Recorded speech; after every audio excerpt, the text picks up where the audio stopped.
Saudi আরব হারায় যারা meeting মিছিল করেছিল, তারপর থেকে পুলিশ ওইখানে প্রচণ্ড পরিমাণে অভিযান চালাইতেছে, যারে পাইতেছে তারই ধরতেছে।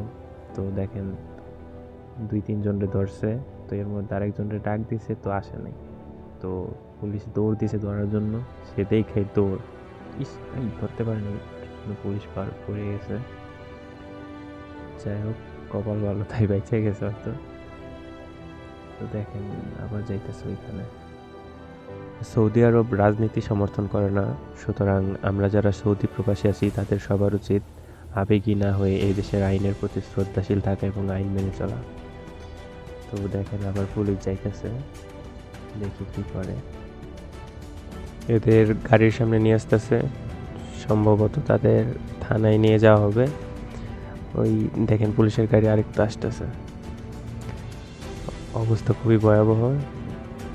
আমরা যারা প্রবাসী তাদের সবারই নৈতিক দায়িত্ব, আমরা যে দেশেই থাকি না কেন, আমাদের ব্যক্তিগত আবেগবশত সে দেশের ভাবমূর্তি নষ্ট হয় এরকম কিছু না করা। তো এর কারণে শুধু আপনি না, বরং আপনার সাথে আপনার ফ্যামিলিও বিপদে বিপাকে পড়তে পারে। তো এখন দেখেন তাদের গাড়িতে ওঠানো হইতেছে। পরিস্থিতি স্বাভাবিক না হওয়া পর্যন্ত সবাই একটু বাইরে ঘোরাফেরা কম করবেন, সাবধানে থাকবেন এবং সতর্ক থাকবেন।